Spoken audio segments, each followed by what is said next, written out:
आज की वर्कशॉप में हम लोग देखेंगे बेसिक्स ऑफ प्रोग्रामिंग, उसके बाद introduction to C plus plus या सी प्लस प्लस कौन सी लैंग्वेज है, फिर प्रॉब्लम सॉल्विंग टेक्निक्स देखेंगे, थोड़ी बहुत बेसिक्स प्रॉब्लम सॉल्विंग, फिर सी प्लस प्लस में इनपुट आउटपुट हैंडलिंग देखेंगे और कंडीशनल ऑपरेटर्स और कंडीशनल स्टेटमेंट्स।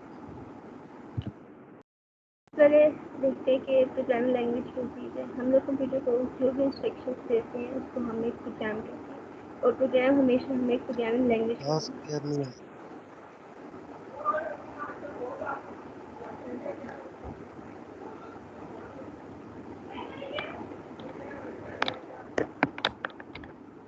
कंप्यूटर में हम लोग कोई भी चीज़ लिखते हैं या उसको कोई इंस्ट्रक्शन देते हैं उसको हम लोग कहते हैं एक प्रोग्राम।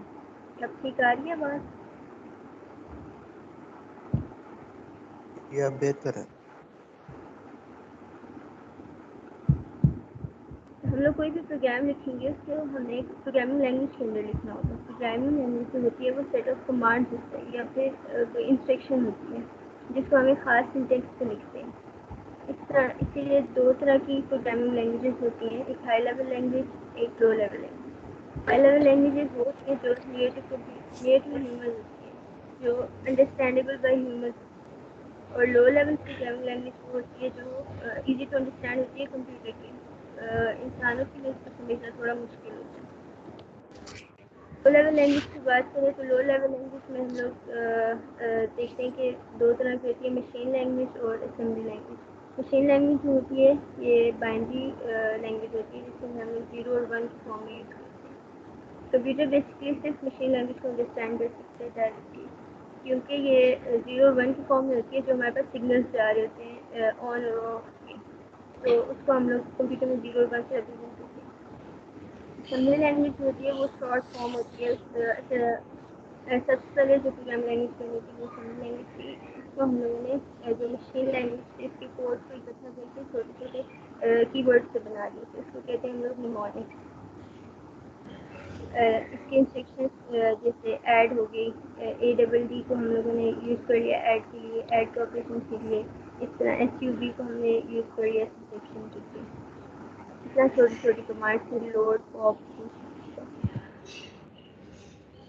अब देखते हैं हाई लेवल लैंग्वेजेस कौन सी होती हैं। हाई लेवल लैंग्वेज वो होती हैं जो क्लोज टू ह्यूमन अंडरस्टैंडिंग होती है, जो इंसान आसानी से समझ सकते हैं, और ये मोस्टली जो होती हैं वो इंग्लिश टाइप होती हैं, इंग्लिश में लिखी जाती हैं।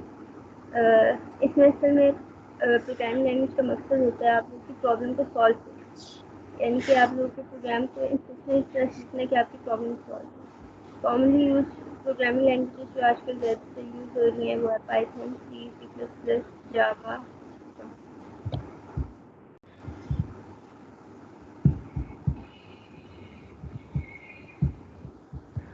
Introduction to C plus plus. C plus plus देखते हैं क्या है। सी प्लस प्लस एक high level object oriented programming है।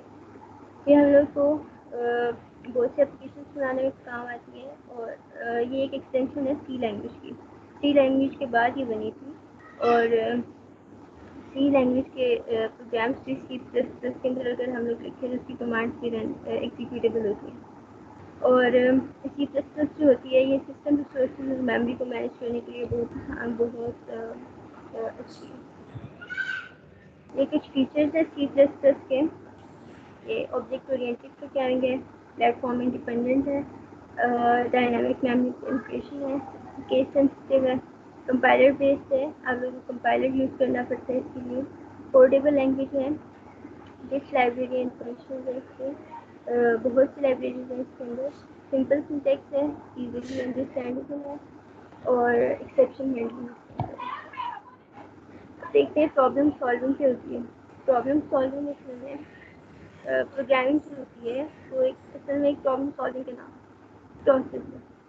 बेसिक प्रॉब्लम सॉल्विंग टेक्निक्स क्या होती है कि आपको कोई प्रॉब्लम दी जाए।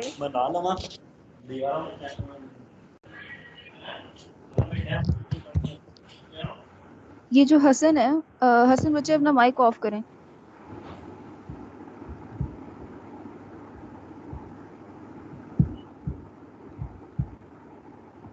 हसन रजा अपना माइक ऑफ करें।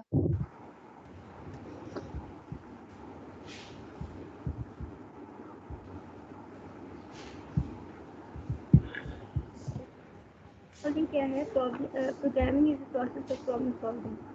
प्रॉब्लम बच्चे एक सॉल्विंग सेकंड, इसमें ये नहीं कहना। सॉरी ज़रा एक सेकंड, हसन रजा अपना माइक ऑफ करें। बच्चे आपका माइक ऑन है, डिस्टॉर्शन क्रिएट कर रहा है ये। मैम आप ही कर दें, आपके पास ऑप्शन होगा ऑर्गेनाइजर के पास। ज़रा बच्चे इनका माइक ऑफ कर दें, अगर नहीं माइक ऑफ करने की समझ आ रही है तो मैंने ठीक कर है। दिया।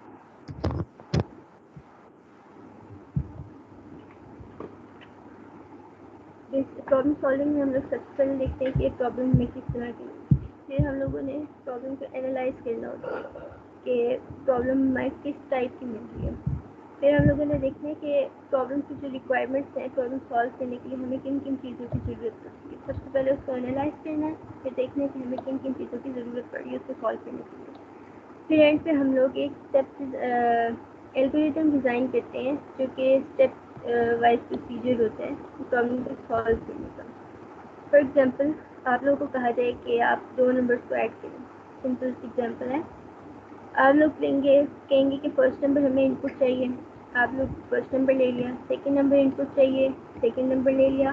फिर आप लोगों ने इसको ऐड करना है ए प्लस बी। सपोज ए फर्स्ट नंबर है, बी सेकंड नंबर, ए प्लस बी आपने इसको ऐड किया। अब एल्गोरिथम जो होते हैं उसके अंदर तीन मेन स्टेप्स होते हैं आपके कि आपने इनपुट लेनी है, उसको प्रोसेस करना है, उसके आपने उसको आउटपुट देनी है। आप लोगों ने इनपुट ली, नंबर्स ए और बी के अंदर वैल्यूज दी हैं, सपोज 1 और 2 है। देन आप लोगों ने इसको ऐड किया ए प्लस बी, ठीक है। इसको हम लोग कहेंगे ये प्रोसेसिंग हो रही है। देन आप लोगों ने इसके आउटपुट को डिस्प्ले भी करवाना है। तो ए प्लस बी का रिजल्ट क्या आएगा? 3। 1 प्लस 2 इज इक्वल टू 3। 3 आप लोगों ने डिस्प्ले करवा देना है, वो आप लोगों की आउटपुट आएगी।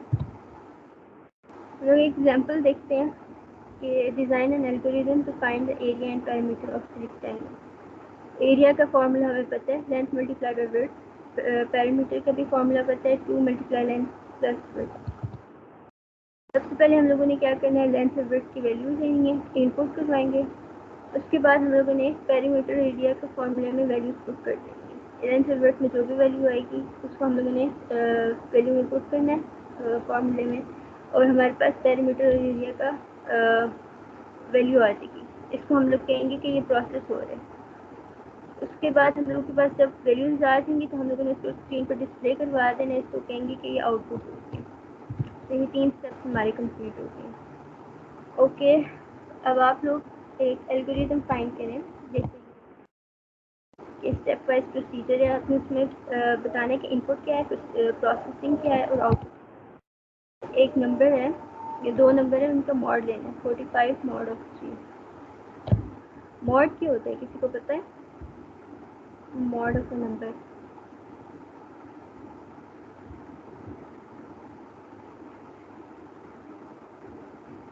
मॉड कैसे लेते हैं किसी नंबर का?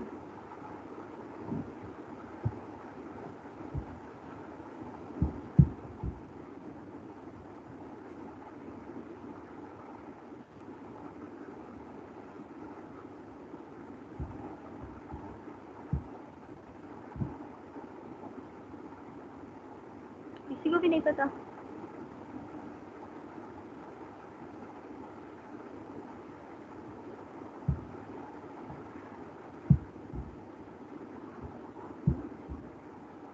कमरान आप बताएं।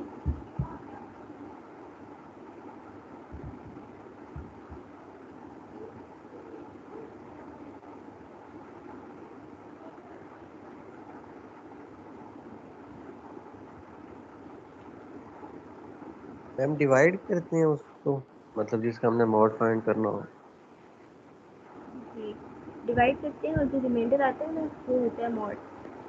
फॉर एग्जांपल अगर 10 को आप डिवाइड कीजिए 2 से तो आपका रिमाइंडर हमेशा 0 आएगा। इवन नंबर को डिवाइड करेंगे 2 से तो रिमाइंडर 0 आएगा। तो इस सारे नंबर के जल्दी से सब लोग मॉड फाइंड करें, 45 मॉड हो। Yes ma'am.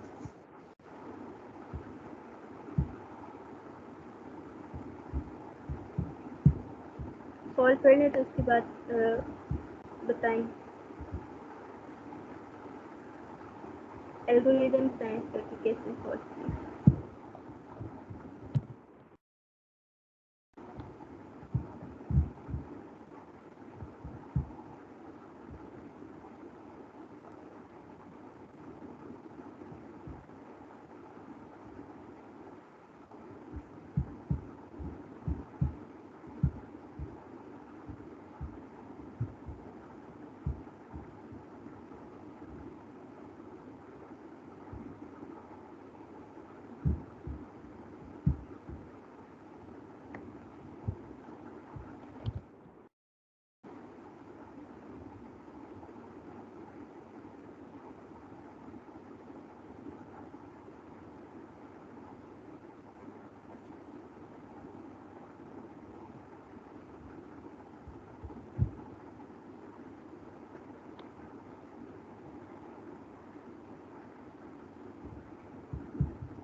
किसने किया सॉल्व?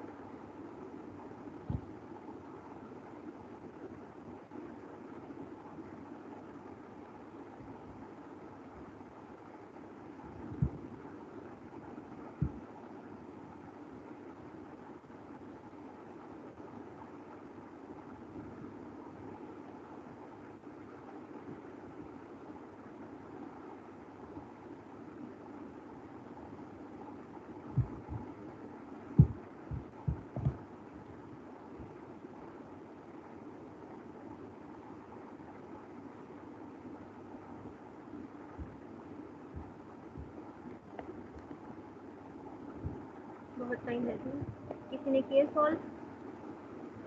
मैम 0 आएगा ना? ओके, स्टेप्स मुझे बताएं, स्टेप्स क्या होंगे एल्गोरिथम की? लाइक आपकी इनपुट क्या है, आपकी प्रोसेसिंग क्या है, आपकी आउटपुट क्या है?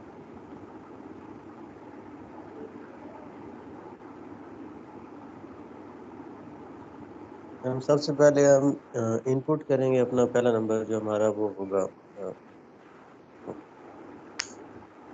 जो हम मैम ब्रैकेट के इनपुट अंदर इसमें लिखते आपको हैं। गिवन है, आई थिंक इनपुट उसके आपको बाद हम इसमें गिवन एक डिवाइजर मैम यूज करेंगे। उसके बाद हम उस पे जो है वो डिवीजन का रूल अप्लाई करेंगे, और फिर जो हमारे पास रिमेनिंग आएगा तो मैम उसको हम कहते हैं कि हमारा मोड है।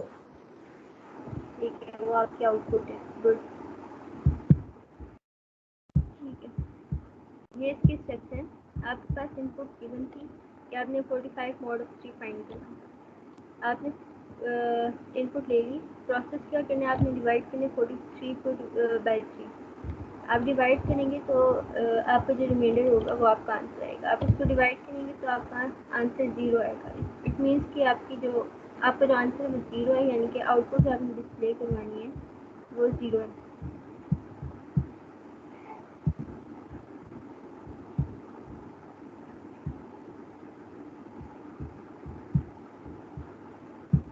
ये बेसिक एल्गोरिथम था। किसी का एल्गोरिथम में कुछ समझ नहीं आया तो पूछ सकते हैं।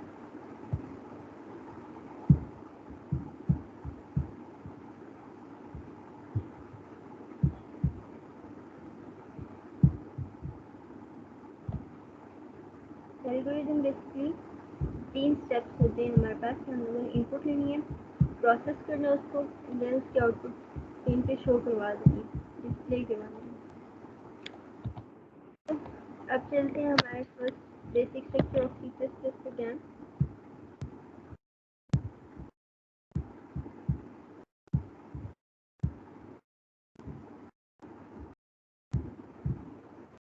C++ के जो प्रोग्राम का स्ट्रक्चर है, इसमें सबसे पहले क्या होगा, आप लोगों ने हैश इंक्लूड ये लिखना है। ये हमारे पास प्री प्रोसेसर डायरेक्टिव्स होते हैं, और एंगल ब्रैकेट्स के अंदर आप लोगों ने अपनी हेडर फाइल का नाम लिखना है। इसमें आई स्ट्रीम लिख के, आई स्ट्रीम एक हेडर फाइल है जो कि इनपुट आउटपुट स्ट्रीम के लिए यूज़ करते हैं लोग। हैश इंक्लूड आपकी ये हेडर फाइल को इंक्लूड कराने की जरूरत है। फिर हम लोगों ने using name space std use करना है। ये किस लिए यूज़ होता है कि हमारे प्रोग्राम के अंदर कुछ कीवर्ड्स यूज़ होते हैं जो बिल्ट इन होते हैं। कुछ ऐसे वर्ड्स होते हैं जिसके प्री डिफाइंड कुछ फंक्शंस होते हैं हमारे पास। लाइक सी आउट है, सी आउट में हम लोग को पता है कि डिस्प्ले आउटपुट शो करवाने के लिए यूज़ करते हैं। तो सी आउट की जो फंक्शन है वो जो सी आउट है वो आई स्ट्रीम में हमारे पास होगा, यानी कि इनपुट आउटपुट के लिए हम लोग आई स्ट्रीम्स देखेंगे। फिर हमारे पास इंट मेन लिखा है, यानी कि हमारा मेन फंक्शन है।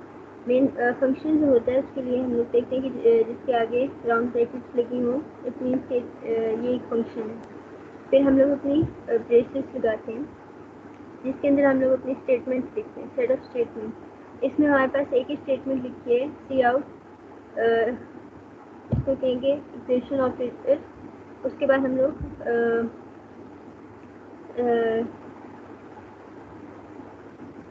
ये डबल कोटेशन मार्क्स के अंदर हम लोग अपनी स्टेटमेंट लिखेंगे। इसके अंदर हम लोग स्ट्रिंग लिखेंगे, डबल कोटेशन मार्क के अंदर कोई भी चीज़ लिखी हो वह स्क्रीन पे प्रिंट हो जाएगी। उसके बाद दोबारा हम लोग ऑपरेटर्स लिखेंगे इक्वेशन, और एंड एल लिख देंगे। एंड एल क्या करेगा कि आपका कंट्रोल जो होगा वो नेक्स्ट लाइन पे ट्रांसफर कर देगा। ये स्टेटमेंट प्रिंट कराने के बाद नेक्स्ट लाइन पे आपको क्वेश्चन यूज कर देगा। उसके बाद रिटर्न 0 सिंपली कि आपकी अगर प्रोग्राम ठीक है तो वो रिटर्न 0 कर देगा, कोई फॉल्ट है तो वो एरर दे देगा। इसको हम लोग रन करके देख सकते हैं।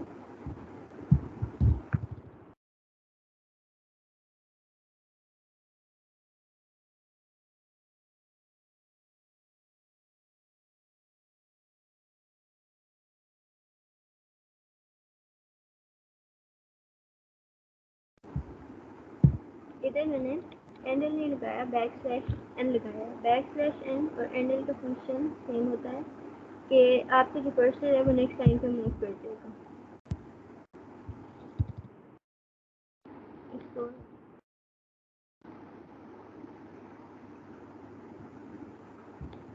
ये हमारी आउटपुट शो होती है। This is my first C plus plus programme.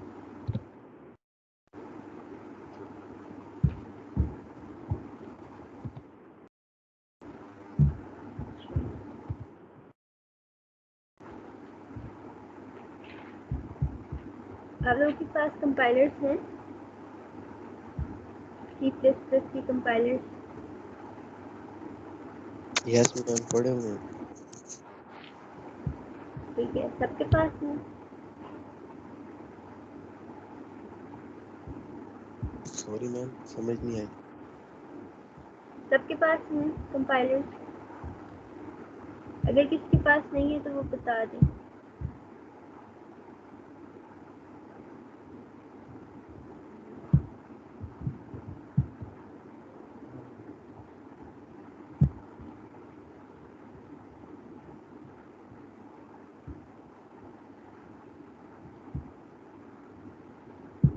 अगर किसी के पास कंपाइलर नहीं है फिलहाल तो आप लोग गूगल से जाके डायरेक्ट ऑनलाइन भी कंपाइलर पे काम कर सकते हैं। GDB और C plus plus compiler use कर सकते हैं फ़िलहाल के लिए, जब तक आप लोग डाउनलोड नहीं करोगे। उसके अलावा आप लोग जब सी प्लस प्लस डाउनलोड कर लें वर्कशॉप में आके आप लोगों को टास्क मिलेंगे, उसके लिए आप लोगों को कंपाइलर चाहिए होंगे टास्क परफॉर्म करने के लिए।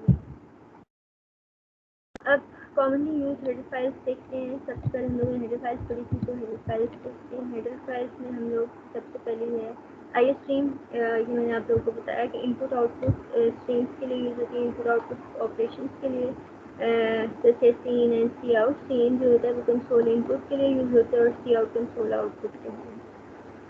मैथ हेडर फाइल जो होती है वो हम लोग की बेसिक मैथमेटिकल ऑपरेशंस के लिए यूज़ करते हैं, जैसे स्क्वायर रूट हो गया, पावर, इसका। फिर input output manipulation, IO manage, ये हम लोग मैनिपुलेटर फंक्शंस यूज़ करने के लिए यूज़ करते हैं, जैसे सेट WS, सेट सीलियन है, सेट पे। ये आगे जब हम लोग पढ़ेंगे तो ये वाली हेडर फाइल्स यूज़ करेंगे।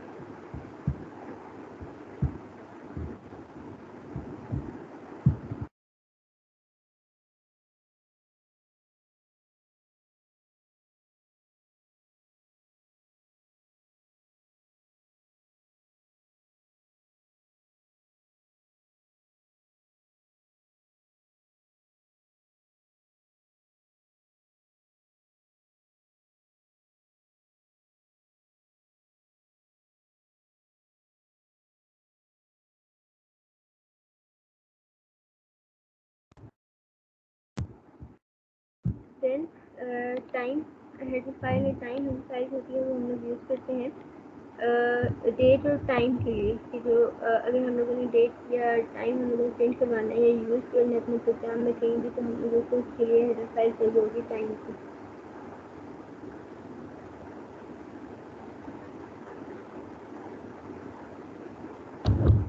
देन स्ट्रीम है जो हमारे पास फाइल की स्ट्रीमिंग के लिए यूज़ होती है। फॉर एग्जांपल इनपुट या आउटपुट के लिए फाइल को जो हैंडल करना है, ये फाइल हैंडलिंग हम लोग देखेंगे।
ओके, स्लाइड शो हो रही है? Yes ma'am. ठीक है, नेक्स्ट हम लोग देखेंगे रिजर्व वर्ड्स क्या होते हैं। रिजर्व वर्ड्स होते हैं कुछ प्री डिफाइंड वर्ड्स जो सी प्लस प्लस लाइब्रेरीज में पहले से डिफाइन होती है, उसके कोई फंक्शंस होते हैं, स्पेसिफिक टास्क होते हैं परफॉर्म करने के लिए। सी प्लस प्लस में तकरीबन 92 जो है वो रिजर्व वर्ड्स यूज होते हैं। 92 रिजर्व वर्ड्स हैं पहले से, ये कुछ लिखे हुए हैं।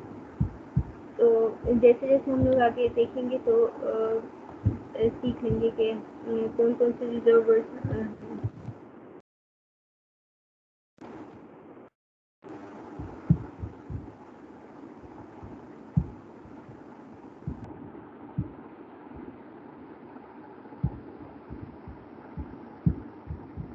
उसके बाद हम लोग देखते हैं आइडेंटिफायर्स क्या होते हैं। आइडेंटिफायर्स होते हैं कि हम लोग जैसे वेरिएबल्स या फंक्शंस के नेम हम लोगों ने खुद से जो है वो डिक्लेयर करवाने हैं, तो उसको हम लोग कहेंगे कि वो आइडेंटिफायर्स हैं। वेरिएबल नेम्स हो गए या फिर फंक्शंस के नेम, वो आइडेंटिफायर्स होते हैं जो यूज़र खुद से डिफाइन करते हैं। और प्री डिफाइंड आइडेंटिफायर्स वो होते हैं जो पहले से डिफाइन होते हैं लाइब्रेरीज के अंदर या आपकी हेडर फाइल्स के अंदर। जैसे सी आउट और सी इन दो प्री डिफाइंड आइडेंटिफायर्स हैं, ये प्रिजर्व वर्ड्स नहीं हैं, ये आइडेंटिफायर्स हैं या कीवर्ड्स हैं।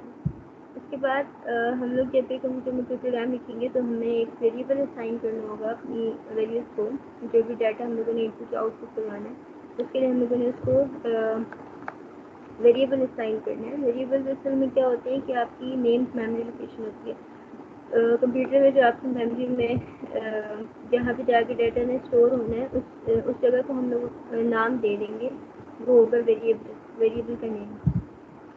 तो सी प्लस प्लस में कुछ रूल्स होते हैं वेरिएबल का नाम रखने के लिए या फंक्शन के नाम रखने के लिए। तभी हम लोग वेरिएबल के देखते हैं कि कौन कौन से रूल्स हैं। आप लोग वेरिएबल के नेम के लिए लेटर्स यूज़ कर सकते हैं, यानी कि A B C, capital A B C भी यूज़ कर सकते हैं और स्मॉल ए बी सी। उसके बाद डिजिट्स यूज़ कर सकते हैं 0 से लेकर 9 तक, और स्पेशल कैरेक्टर्स में आप लोग सिर्फ अंडरस्कोर यूज़ कर सकते हैं। इसके अलावा कोई भी स्पेशल कैरेक्टर आप लोग यूज़ नहीं कर सकते। फॉर एग्जांपल हैश हो गया, एट द रेट का हो गया, या डॉट हो गया, या स्पेस हो गया, ये वाले सारे जो हैं स्पेशल कैरेक्टर वो आप यूज़ नहीं कर सकते, सिर्फ एक अंडरस्कोर यूज़ कर सकते हैं। उसके बाद आपका जो वेरिएबल नेम है वो एक अल्फ़ाबेट से शुरू होना चाहिए या फिर अंडरस्कोर से। डिजिट से वेरिएबल का नेम जो है वो शुरू नहीं हो सकता। फॉर एग्जांपल 1 ABC कोई नेम नहीं होगा, ABC 1 हो सकता है। जो आपका डिजिट है वो दरमियान में कहीं पे आ सकते हैं, सेकंड प्लेस पे आ सकता है, या सेकंड के बाद किसी प्लेस पे आ सकते हैं, फर्स्ट प्लेस पे आपका कोई डिजिट नहीं हो सकता। उसके बाद सी प्लस प्लस जो है वो एक केस सेंसिटिव लैंग्वेज है, हमने सी प्लस में देखा है। यानी कि अगर आप नंबर सारे कैपिटल केस में लिखेंगे और उसके बाद सारे स्मॉल केस में लिखेंगे तो ये दो वेरिएबल्स अलग से बन जाएंगे, ये एक वेरिएबल नहीं होता। हर जो है वो प्लेस का जो कैरेक्टर होगा वो डिफरेंट होगा हर एक से। एग्जाम्पल इसमें करते तो एक कैपिटल एन बड़ा कर दें और बाकी सारे स्मॉल होंगे तो ये भी डिफरेंट होगा उससे, जो उसमें सारे स्मॉल अल्फ़ाबेट्स होंगे। उसके बाद जिस तरह रिजर्व वर्ड्स के अंदर हम लोग रिजर्व वर्ड्स होते हैं वो प्री डिफाइंड होते हैं, तो हम लोगों को जो प्री डिफाइंड आइडेंटिफायर्स है उसको भी यूज़ नहीं करना। जैसे सी और सी आउट है उसको हम लोग दोबारा से डिफाइन नहीं कर सकते एज अ वेरिएबल।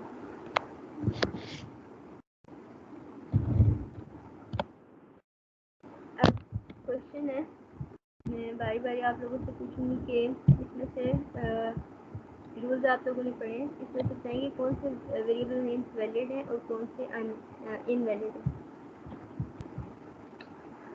फर्स्ट वाला जो है अंडरस्कोर ABCD, ये एक वेरिएबल नेम वैलिड है या नहीं वैलिड है?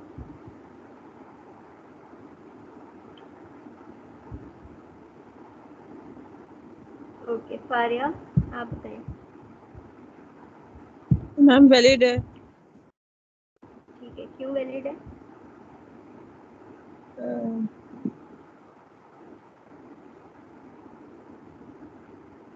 क्योंकि अंडरस्कोर यूज हो रहा है स्टार्ट में। हम लोगों ने रिस्ट्रिक्शन में बस देखा था कि कोई डिजिट यूज नहीं होना चाहिए, बाकी हम लोग अंडरस्कोर या कोई भी अल्फ़ाबेट फर्स्ट प्लेस पे यूज़ कर सकते हैं।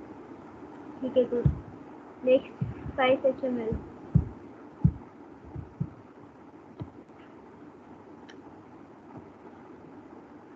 सैयद आयरम, आप बताएं।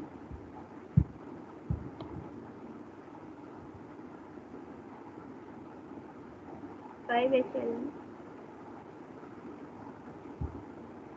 वैलिड वेरिएबल नेम है या इनवैलिड है?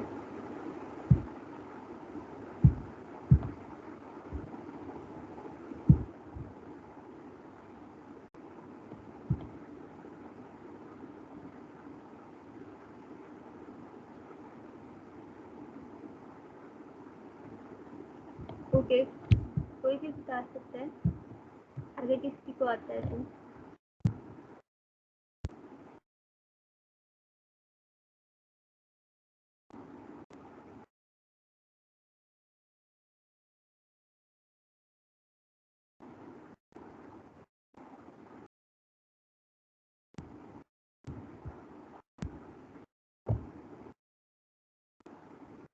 अगर किसी को नहीं आता तो इसमें कोई बात नहीं है, हम लोग अभी सीख रहे हैं आहिस्ता आहिस्ता चीज़ें।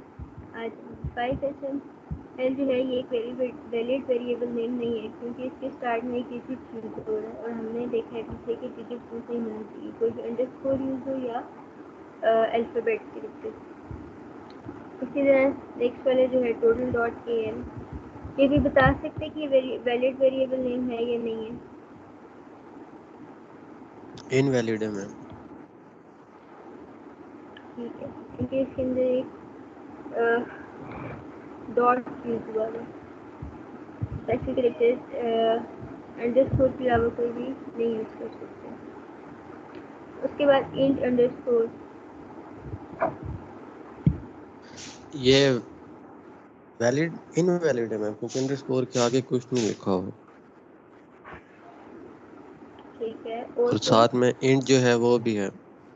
इंट हमारा वो प्री डिफाइंड वेरिएबल भी है ना। और कोई कुछ बताना चाहते हैं इसके बारे में? इंट अंडरस्कोर वेरिएबल वैलिड है या नहीं?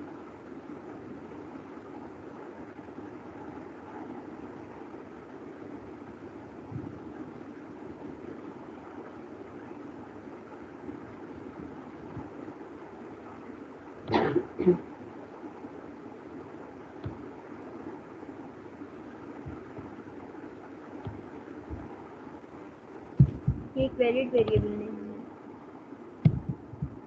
अगर ये सिर्फ इंट होता, इसके आगे कुछ भी ना होता, तो फिर ये इनवैलिड होता है, क्योंकि इंट जो है वो रिजर्व वर्ड है। लेकिन यहाँ पे अंडरस्कोर लग गया, यानी कि इसके साथ कुछ ऐड हो गया, तो इसका मीनिंग चेंज हो गया। ये इंट अंडरस्कोर जो है वैलिड वेरिएबल है। और लास्ट में कोई रिस्ट्रिक्शन नहीं होती कि लास्ट में कुछ सिर्फ अंडरस्कोर नहीं आ सकता, लास्ट में कुछ भी आ सकता है। सिर्फ स्टार्टिंग का ध्यान रखना होता है। स्टार्टिंग में जो है वो डिजिट नहीं आना चाहिए, बाकी कुछ भी आ सकता है। तो ये एक वैलिड वेरिएबल नेम है। इसके बाद $C, ये जो है ये एक इनवैलिड वेरिएबल नेम है, क्योंकि इसके अंदर हम लोगों ने डॉलर के साइन यूज़ किए, जो कि अलाउड नहीं है, सिर्फ अंडरस्कोर यूज़ कर सकते हैं। फिर नेट अंडरस्कोर वेट है, ये एक वैलिड वेरिएबल नेम है, क्योंकि हम लोग पास इसमें सारी चीज़ें हैं जो अलाउड है। इसके बाद सी आउट जो है वो एक इनवैलिड वेरिएबल नेम है, क्योंकि इसके अंदर ये पहले से डिफाइंड है, कंसोल आउटपुट के लिए यूज़ करते हैं ये आइडेंटिफायर। उसके बाद F3SS1,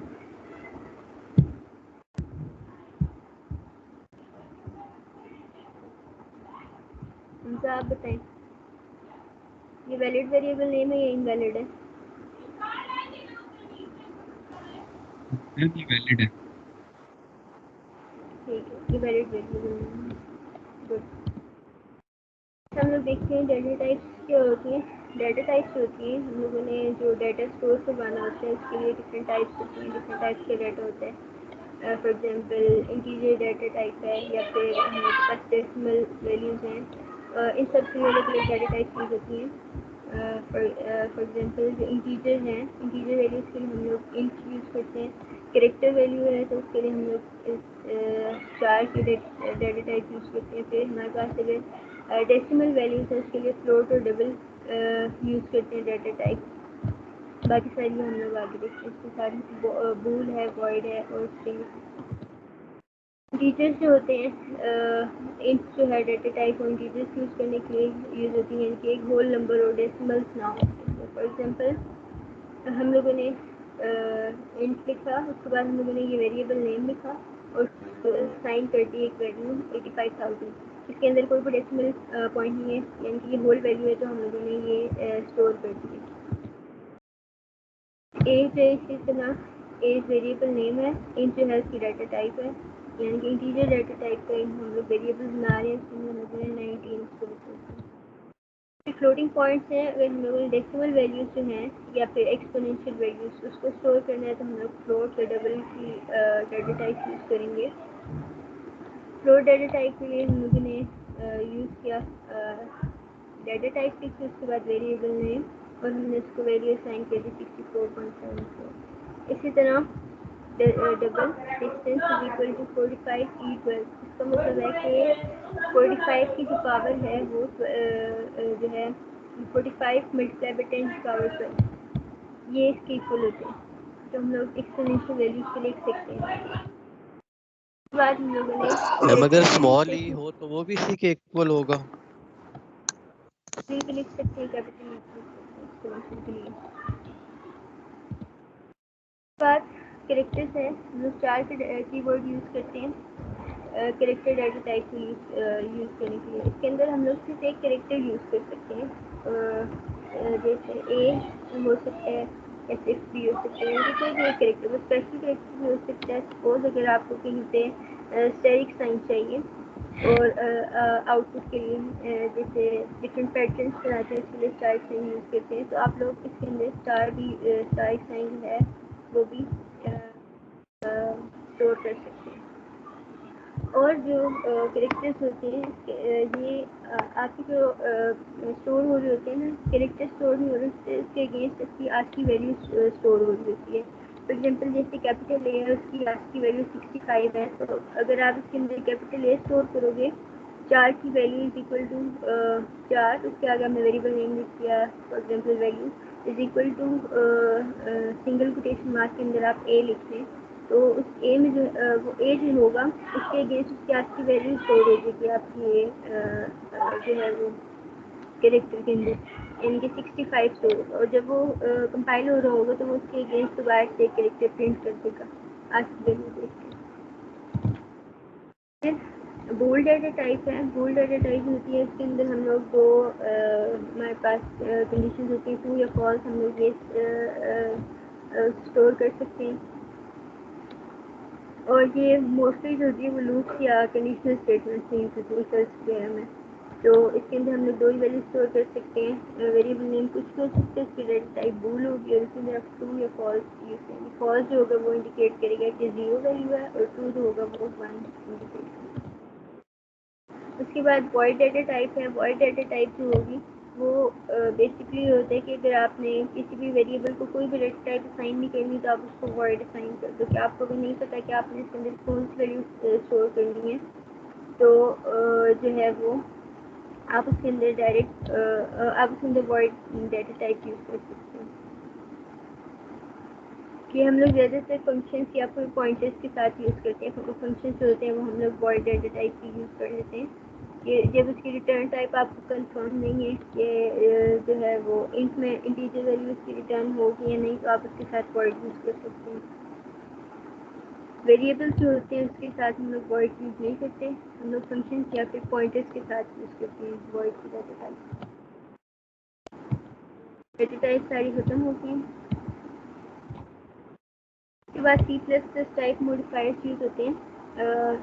टाइप मॉडिफायर्स की होती है कि जैसे आपके पास डाटा टाइप है इंट, इंटीजर की जो हम लोग देखेंगे कि वो कितने डाटा स्टोर कर सकती है। इस पर हम लोग देखेंगे साइंड इंट होती है, अनसाइंड इंट होती है, शॉर्ट होती है, लॉन्ग होती है। ये जो होते हैं इसके स्टोरेज को थोड़ा सा बढ़ा देते हैं या फिर उसकी स्टोरेज को थोड़ा सा चेंज कर देते हैं। फॉर एग्जांपल जो अनसाइंड इंट होगा वो आप लोग के 0 से स्टार्ट होकर सारे पॉजिटिव नंबर्स को स्टोर कर सकते हैं, जबकि जो सिंपल इंट होगा वो आपके नेगेटिव नंबर्स और पॉजिटिव नंबर्स दोनों को स्टोर कर सकते हैं। उसके बाद ये इंट, डबल और चार्ज जो होते हैं इनके साथ हम लोग टाइप मॉडिफायर्स यूज़ करते हैं, यानी कि साइन इंट हो सकता है, साइन डबल हो सकता है, साइन चार हो सकते हैं, लॉन्ग चार हो सकते हैं। ये सिंपली इसकी स्टोरेज को बढ़ाने के लिए या चेंज करने के लिए। ये हमारे पास डाटा टाइप्स हैं चार्ट है, जिसके अंदर इसकी रेंज बताई हुई है कि आप लोग कितनी कैरेक्टर कितनी वैल्यूज इसके अंदर यूज़ कर सकते हैं। एग्जाम्पल 4 है तो इसका बाइट साइज जो होगा वो 1 हो गया, यानी कि आप इसके अंदर एक ही कैरेक्टर स्टोर कर सकते हैं। बाइट जो होता है, बाइट में आप लोग एक बाइट है तो इसके अंदर आप लोग एक ही कैरेक्टर यूज़ कर सकते हैं। तो फिर इसकी रेंज जो होगी 0 से लेके 255 की हो गई, ये अनसाइंड चार्ट पे ही होगा। और -127 से लेके 127 तक जो है वो सिर्फ 4 होगा, यानी कि टोटल 255 वैल्यूज़ हैं आपको, 256 वैल्यूज़ हैं 0 से स्टार्ट होके 255 तक 256 वैल्यूज़ आपकी बनती हैं। तो अगर आप -127 और 127 को ऐड करो तो ये भी 256 वैल्यूज़ बनेगी। डिफरेंस ये होगा कि आप लोग की कुछ नेगेटिव वैल्यूज़ भी स्टोर कर सकते हैं और पॉजिटिव वैल्यू भी स्टोर कर सकते हैं, लेकिन अनसाइंड जो टाइप मॉडिफायर है वो सिर्फ पॉजिटिव वैल्यूज़ को आप लोग स्टोर कर सकते हैं। इसी तरह int, unsigned int, short int, ये सारी भी इसीलिए यूज़ होती हैं। उसके बाद लॉन्ग इंट है कि आप लोग की 4 बाइट्स का डाटा स्टोर कर सकती है। अनसाइंड लॉन्ग इंट जो होगी वो आपकी पॉजिटिव से लेके 4 बाइट्स तक डाटा स्टोर कर सकती है। और फ्लोटिंग पॉइंट जो है वो फ्लोट डाटा टाइप के लिए, उसके अंदर भी आप लोग 4 बाइट्स का डाटा यूज़ कर सकते हैं। और पॉइंट के बाद आप पॉइंट मिला के आप लोग 7 डिजिट यूज़ करते हैं, यानी कि 3 पॉइंट और आप उसके बाद 6 डिजिट पॉइंट के बाद यूज़ कर सकते हैं। उसके बाद डबल डाटा टाइप है, उसके अंदर आप 8 जो है वो बाइट के डाटा स्टोर कर सकते हैं, यानी कि पॉइंट के बाद 14 जो है वो करेक्टर आप स्टोर। उसके बाद स्ट्रिंग है। स्ट्रिंग जो है वो डाटा टाइप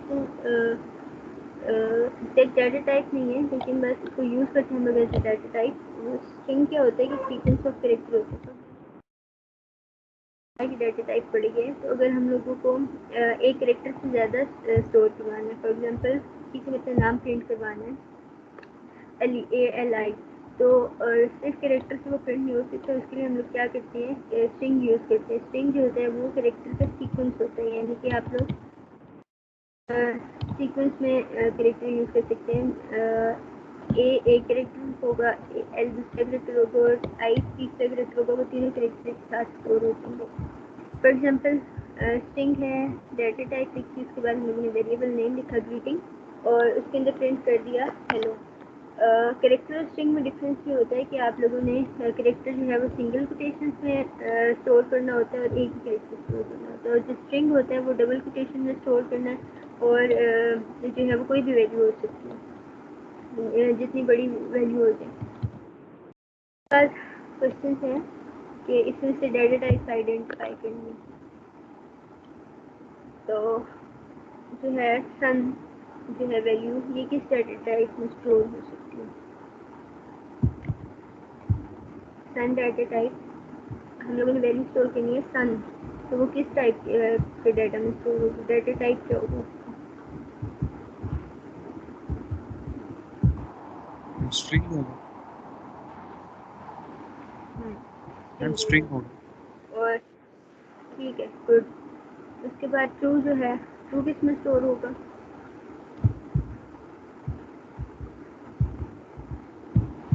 मैम ये भी स्ट्रिंग में ही होगा।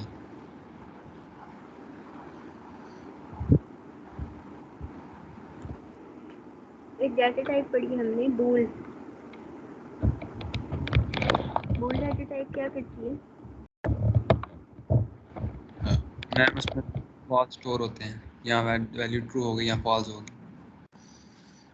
मतलब ट्रू या फॉल्स की इसमें जैसे ये स्ट्रिंग नहीं होती, हम लोग ट्रू या फॉल्स ही लिखते हैं। ठीक है, बूल की वेरिएबल ट्रू, अगर फॉल्स होता तो वो भी बूल की वेरिएबल। उसके बाद हम लोगों ने प्लस का साइन है वो स्टोर करना है। किस डेटा टाइप के थ्रू स्टोर हो सकता है? मैम कैर में 4, ठीक है 4 कैरेक्टर से लिख रहे हैं 4 ऐसे। उसके बाद 1 2 3 यू, ये किसमें स्टोर कर सकते हैं?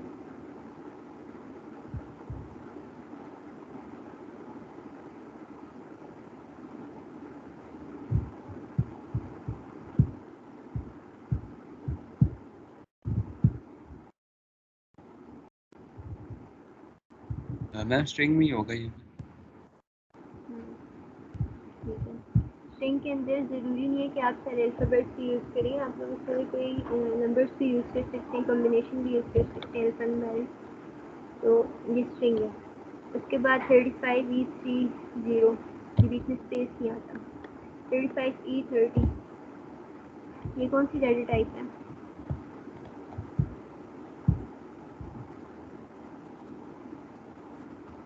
मैम डबल होगा।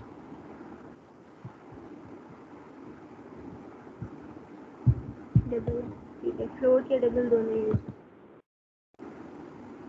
सॉरी, ज़ीरो जो था वो अलग से था, ज़ीरो जो है अलग था नीचे। ज़ीरो एक अलग से वैल्यू हो तो वो इसमें स्टोर होगी। ये सारी वैल्यूज़ की जिसके डेटा टाइप्स हैं। उसके बाद डिक्लेरेशन और इनिशियलाइजेशन देखते हैं। डिक्लेरेशन होता है कि आपने कोई भी वेरिएबल डिक्लेयर करना है, यानी कि आपने उसकी मेमोरी में उसको असाइन कर देना है कि ये जो है जगह वो इस वेरिएबल के लिए, ठीक है, मेमोरी एलोकेट कर देना किसी भी वेरिएबल को, वो होता है डिक्लेरेशन। उसके बाद इनिशियलाइजेशन होता है कि आपने जो वेरिएबल डिक्लेयर किया उसके अंदर वैल्यू भी स्टोर कर देना। तो इसका डिक्लेयर करने का सिंटेक्स ये होता है कि आपने पहले डाटा टाइप लिखनी है, उसके बाद आपने अपना वेरिएबल नेम लिखना है, बस। और इनिशियलाइजेशन में ये होता है कि आपने डाटा टाइप लिखी, आपने वेरिएबल नेम लिखा और आपने उसके अंदर कोई वैल्यू साइन कर दी। फॉर एग्जांपल जैसे डबल एक्स 12.6 हम लोगों ने इनिशियलाइज भी कर दी। हम लोगों ने इसको डिक्लेयर किया, डबल एक्स डिक्लेयर किया, उसके साथ हम लोगों ने इसको इनिशियलाइज कर दिया, यानी कि वैल्यू भी स्टोर कर दी। इनिशियलाइजेशन जो होती है वो डिक्लेरेशन टाइम की ज़रूरी नहीं होती, आप सिर्फ पहले डिक्लेयर कर दो और बाद में उसको जो है वो इनिशियलाइज कर दो। या फॉर एग्जांपल आपने यूज़र से कोई इनपुट लेनी है तो उसके लिए भी सिर्फ आप डिक्लेयर कर दें और बाद में जो वैल्यू उसके अंदर आ जाएगी तो आप उसको असाइन कर सकते हैं।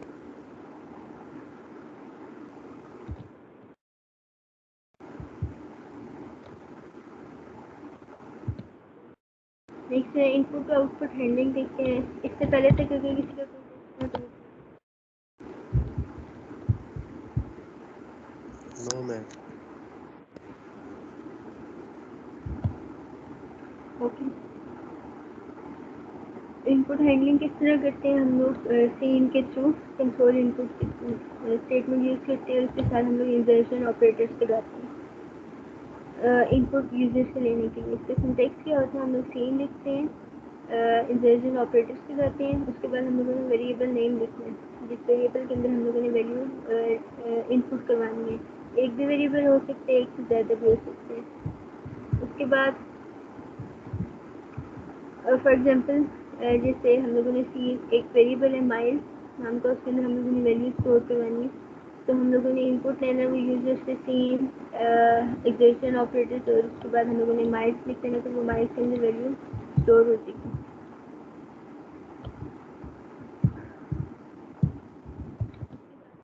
इस तरह हम लोगों ने शो करवानी है सी आउट स्टेटमेंट के थ्रू। सी आउट जो है कंट्रोल आउटपुट यूज़ करने के लिए, डिस्प्ले करने के लिए यूज़ करेंगे। उसके साथ हम लोग इंसर्शन ऑपरेटर्स भी कहेंगे। इसका सिंटेक्स होगा सी आउट इंसर्शन ऑपरेटर्स एक्सप्रेशन और मैनिपुलेटर्स, यानी कि एक्सप्रेशन से मुराद ये है कि आप लोग यहाँ पे कोई एक्सप्रेशन भी लिख सकते हैं। फॉर एग्जांपल आपने सम लिखना है तो आप लोगों को अलग से वेरिएबल डिक्लेयर करके उसके अंदर a+b लिखने की ज़रूरत नहीं है, आप लोग डायरेक्ट a+b अगर इधर लिखेंगे वो उसका सम हो सकता है।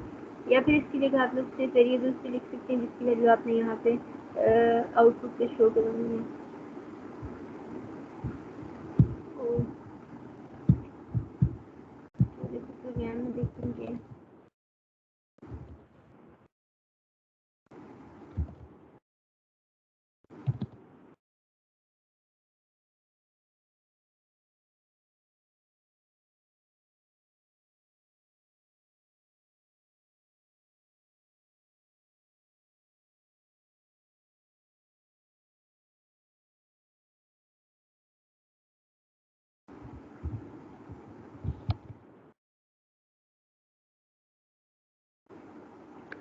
ये एक छोटा सा प्रोग्राम है। इसमें हम लोग सबसे पहले देखेंगे कि मेन फंक्शन में क्या हो रहा है कि हम लोगों ने एक वेरिएबल डिक्लेयर किया है नम के नाम से, नंबर है, और इसकी डाटा टाइप इंटीजर है, ठीक है। फिर हम लोगों ने स्क्रीन पे एक आउटपुट शो करवानी है, सी आउट एंटर एनी नंबर, यानी कि स्क्रीन पे शो होगा कि कोई भी नंबर एंटर करें, एंटर एनी नंबर आप लोग उधर से एंटर करेंगे, वो सी इन की कमांड के थ्रू उसमें एंटर करेंगे। फिर जो है नंबर एंटर हो जाएगी तो उसके बाद आप लोग चाह रहे हैं कि उस बार डिस्प्ले भी होते हैं कि आप लोगों ने क्या नंबर जो है वो इनपुट दिए है, वो सी आउट स्टेटमेंट के थ्रू इनपुट नंबर जो है वो डिस्प्ले हो सकते हैं।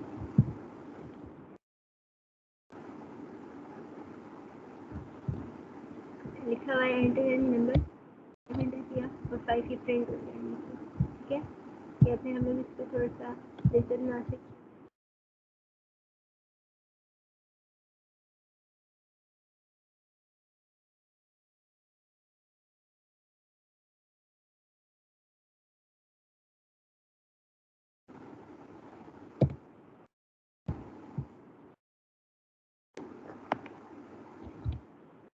एंटर किया, नीचे लिखा गया the number you entered is 8,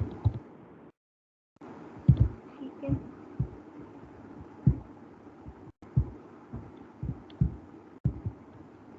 उसके बाद हम लोग स्केप सीक्वेंस यूज़ करते हैं। स्केप सीक्वेंस क्या होते हैं, स्पेशल कैरेक्टर्स होते हैं बैक स्लैश एन को फॉलो करते हुए, बैक स्लैश को फॉलो करते हुए कुछ कैरेक्टर्स होते हैं जिसका कुछ स्पेशल मीनिंग होता है। ये हम लोग की आउटपुट को मॉडिफाई या फॉर्मेट करने के लिए यूज़ होते हैं कि आउटपुट को हम किस तरह से बेहतर बना सकते हैं। बैक स्लैश एन जो है वो कर्सर को जो होगा वो नेक्स्ट लाइन पे मूव कर देगा। फॉर एग्जाम्पल अगर मैं यहाँ पे यूज़ कर लूँ, the number you entered is first line में शो होगा और उसके बाद बैक स्लैश एन की कर्सर नेक्स्ट लाइन पे मूव कर देगा और जो वैल्यू होगी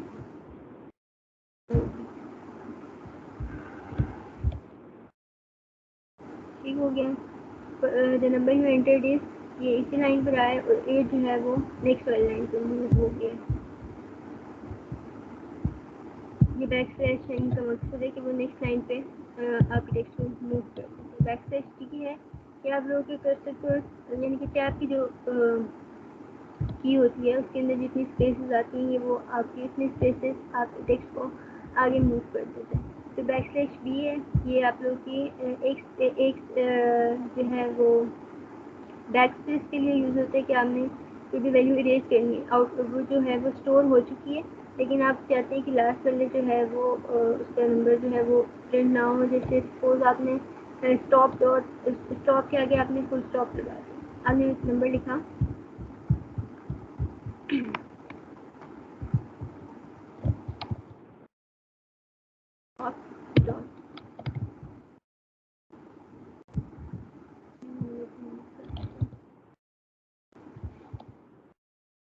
और मैंने यहाँ पे लिख दिया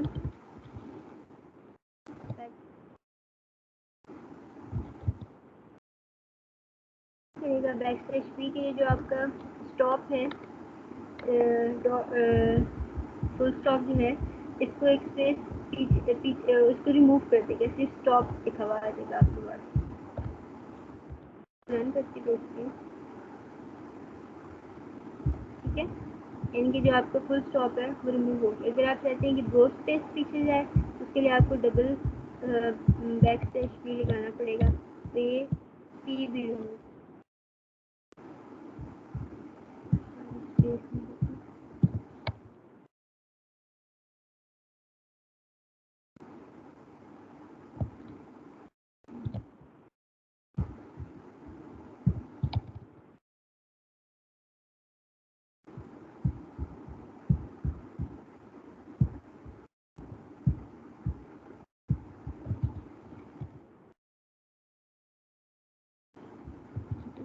कैरेक्टर को बैक स्पेस करने के लिए हम लोग बैक स्लैश बी यूज़ कर सकते हैं। उसके बाद बैक स्लैश आर है, जो आपके कर्सर को बिल्कुल बिगनिंग पर लाइन की मूव कर देता है, बिल्कुल स्टार्टिंग पे। जैसे आपने लिखा हेलो वर्ल्ड तो वो हेलो के एज पे आप लोग के कर्सर को मूव कर देगा। उसके बाद back slash double back slash है, ये आप लोगों की बैक स्लैश को प्रिंट कराने के लिए होती है, क्योंकि अगर आप सिंगल बैक स्लैश लिखेंगे तो उसके बाद वो एक करेक्टर ढूंढेगा एस्केप सीक्वेंस के लिए। तो हम लोग को अगर बैक स्लैश एक प्रिंट करवानी है तो उसके लिए डबल बैक स्लैश यूज़ करनी पड़ेगी। बैक स्लैश सिंगल कोटेशन है, उसके लिए आप लोग को एक कोटेशन मार्क जो है वो प्रिंट करने के लिए back slash single quotation use करना पड़ेगा। और अगर डबल कोटेशन के लिए आप लोग प्रिंट करवाने तो आप लोग को बैक स्लैश डबल कोटेशन के लिए यूज़ करना पड़ेगा, क्योंकि अगर डबल कोटेशन आप लोग वैसे ही लिखेंगे तो वो आपके एज स्ट्रिंग जा रही होगी कि इसके अंदर एक स्ट्रिंग में स्टोर होना है, तो वो उसको रीड नहीं करेगा अगर जब तक आप लोग इसके अंदर बैक स्लैश नहीं लिखेंगे। उसके बाद एरर्स देखते हैं कि एरर्स जो होते हैं वो प्रॉब्लम्स होती हैं जो आपके प्रोग्राम के आउटपुट में आ सकती हैं, या इनपुट आपने गलत दी है, वो एरर्स होते हैं। प्रोग्राम में आएंगे तो आपके जो प्रोग्राम का बिहेवियर है वो चेंज हो जाएगा, या गलत हो जाएगा, या फिर आपकी डिज़ायर्ड आउटपुट नहीं आएगी। तो there are 3 types of errors in C plus plus. सबसे पहले सिंटेक्स एरर्स। सिंटेक्स होता है कि आप लोगों को प्रोग्राम लिखने का एक तरीका होता है ख़ास। तो अगर आपने सिंटेक्स में गलती कर दी, यानी कि जिस तरह से सिंटेक्स होता है प्रोग्राम का आपने उस तरह से नहीं लिखा, वो जैसे डिक्लेयर करना आपने एक वेरिएबल, आपने वेरिएबल के नाम पहले लिख दिया और डाटा टाइप जो है वो बाद में लिख दिया, तो वो एक सिंटेक्स एरर है। डाटा टाइप हमेशा पहले लिखेंगे और जो है वो वेरिएबल नेम बाद में लिखेंगे। ये एक सिंटेक्स एरर होगा अगर आप इसमें गलत लिख देंगे। या फिर आप लोग जो है सेमी कॉलन नहीं लगाएंगे किसी भी स्टेटमेंट के एंड में। सेमी कॉलन क्यों यूज़ करते हैं कि ये स्टेटमेंट टर्मिनेटर होता है कि आपकी स्टेटमेंट यहाँ पे ख़त्म हो रही है। सेमी कॉलन जब तक नहीं लगा होगा तो वो स्टेटमेंट टर्मिनेट ही नहीं होगी, वो चलते ही जाएगा प्रोग्राम, तो वो कहीं ना कहीं पे आके प्रोग्राम जो है वो एरर दे देगा कि ये स्टेटमेंट ख़त्म नहीं होगी। उसके लिए सेमी कॉलन लगाना जरूरी है। फिर जो होता है रन टाइम एरर, जो होता है कि आप का प्रोग्राम रन हो रहा है और प्रोसेसिंग के टाइम पे उसमें कोई एरर आ गया, यानी कि कोई आपने वैल्यू ऐसी लिखी है या आपने कोई सिंटेक्स में ऐसे काम किया जिसकी वजह से एरर जनरेट हो गया। फॉर एग्जांपल आपने दो वैल्यूज़ ली हैं, एक ए और बी। ए के अंदर आपने स्टोर करवा दिया 10 और बी के अंदर आपने स्टोर करवा दिया है 0, और आप उसको ट्राई करें कि ए डिवाइडेड बाय बी हो, किसी तरह इसका जो है वो डिवीजन हो जाए, तो 0 से पता है डिवीजन पॉसिबल नहीं है, तो ये आपको रन टाइम एरर दे देगा। या फिर आपने कोई स्क्वायर रूट का फंक्शन यूज़ किया और स्क्वायर रूट के अंदर आपने नेगेटिव वैल्यू एंटर कर दिया, तो वो तभी वो जो होगा वो उसको एरर दे देगा, क्योंकि स्क्वायर रूट के अंदर जो है वो नेगेटिव उसको ऑपरेट ही नहीं कर पाएगा कंपाइलर। फिर उसके बाद होते हैं लॉजिकल एरर्स। लॉजिकल एरर्स क्या होते हैं कि आपने प्रोग्राम जो है वो बनाया और उसकी लॉजिक में कोई एरर कर दिया। फॉर एग्जांपल कि आपने कोई कैलकुलेटर बनाया है और कैलकुलेटर में आप अगर प्लस दबा रहे हैं तो वो मल्टीप्लाई हो रहा है, और अगर मल्टीप्लाई दबा रहे हैं तो वो वैल्यूज ऐड हो रही हैं, या इस टाइप के एरर्स। यानी कि आपने प्रोग्राम बनाते हुए आपने किसी तरह से खराबी की है जो कंपाइलर ने रीड नहीं की, उसने एग्जीक्यूट कर दिए, लेकिन आउटपुट जो है वो आपके डिज़ायर्ड आउटपुट नहीं आ रही। तो इस तरह से सिंटेक्स एरर जो होते हैं सबसे इजी टू फाइंड है कि आप लोगों को कंपाइलर उसको हाईलाइट कर देते हैं कि यहाँ पे आप लोगों का सिंटेक्स एरर है। रन टाइम एरर भी जो है वो प्रोग्राम एग्जीक्यूट करते हुए बता देते हैं कि ये एग्जीक्यूटेबल नहीं है, वो भी हाईलाइट हो जाता है। लेकिन लॉजिकल एरर होते हैं जो आप लोगों के हाईलाइट नहीं होते, आप लोगों को खुद फाइंड करने पड़ते हैं। यानी कि लॉजिकल एरर बेशक वो प्रोग्राम रन हो जाएगा, लेकिन जो है वो उसकी आउटपुट जो है वो डिज़ायर्ड आउटपुट नहीं आएगी आपके पास। यहाँ तक अगर किसी का कोई सवाल है तो वो पूछ सकता है। No ma'am.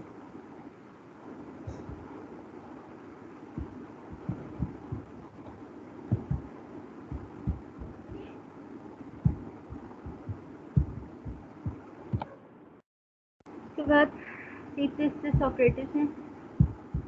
ऑपरेटर्स क्या होते हैं? जो सिंबल्स या सिंबल्स होते हैं या कैरेक्टर्स होते हैं जो आप लोग के कोई भी ऑपरेशन परफॉर्म करने के लिए यूज़ करते हैं।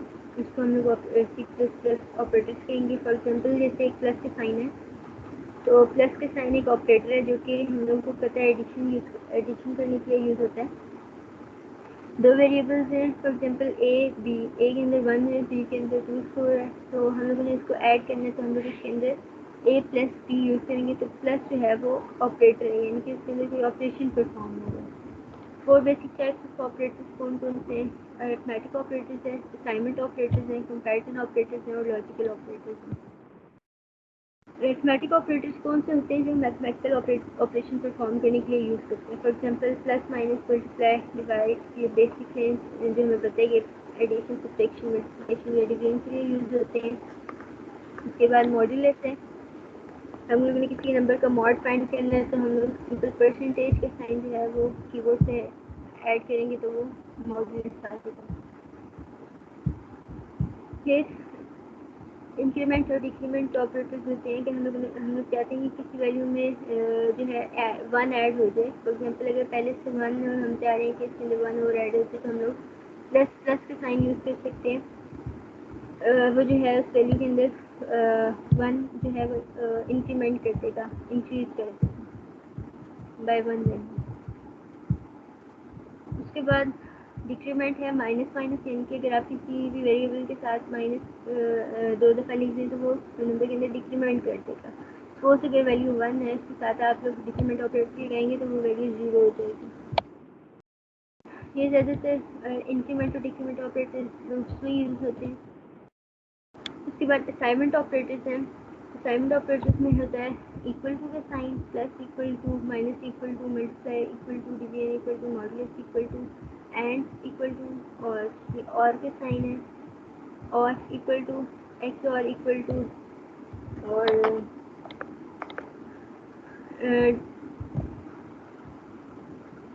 डबल एंगल ब्रैकेट जो है उसके साथ इक्वल टू, या फिर ग्रेटर दैन की ग्रेटर दैन कह दो या एंगल ब्रैकेट कह दो, और less than equal to. Equal to जो होता है वो साइन करने के लिए यूज़ होता है कि हम लोगों ने किसी भी वेरिएबल में देखिए वैल्यू साइन करनी है या उसको वैल्यू कोई भी स्टोर करनी है, उसके लिए हम लोग इक्वल टू यूज़ करेंगे। फिर प्लस इक्वल टू किस लिए यूज़ करेंगे? ये शॉर्ट फॉर्म है कि आपने एक्स प्लस इक्वल टू 3 लिखा, यानी कि एक्स के अंदर जो है वो एक्स के अंदर 3 ऐड हुआ और जो है वो वाली वैल्यू जो है दोबारा एक्स को साइन होगी। फॉर एग्जांपल एक्स के अंदर पहले से 5 पड़ा है, 5 के अंदर 3 ऐड हुआ, एक्स प्लस इक्वल टू 3 से क्या होगा कि वो 5 में 3 ऐड होगा, एक्स के अंदर 3 ऐड होगा, 8 हो जाएगा, और 8 जो है वो साइन हो जाएगा एक्स को। सेम इसी तरह माइनस मल्टीप्लाई और डिवाइड कर लेंगे।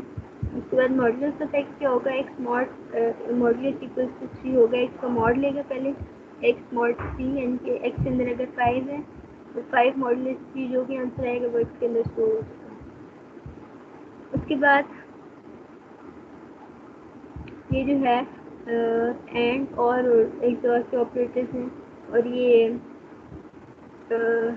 जो है आप लोगों की वैल्यू जो है उसके एंड और ये नॉट फाइंड एक्स और फाइंड करने के लिए यूज़ होती हैं।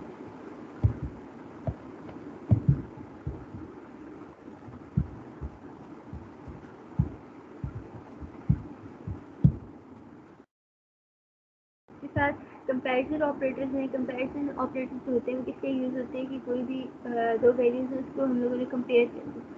नाम से पता चले कंपैरिजन करना है दो वैल्यूज़ का, तो उसके लिए हम लोग देखेंगे इक्वल्स टू ऑपरेटर, यानी कि डबल इक्वल टू का साइन कहेंगे, और इक्वल टू ऑपरेटर उनकी हम लोग देखना चाह रहे हैं कि एक्स और वाई की वैल्यू इक्वल है कि नहीं, तो हम एक्स इक्वल टू वाई लिखेंगे, यानी कि डबल इक्वल टू लिखेंगे वाई, तो वो कंपेयर हो जाएगी वैल्यू के लिए बराबर है या नहीं। उसके बाद नॉट इक्वल टू के लिए हम लोग नॉट दी एक्सक्लेमेशन का मार्क साइन यूज़ करते हैं, और वो देखते हैं कि इसके अगर इक्वल नहीं है तो फिर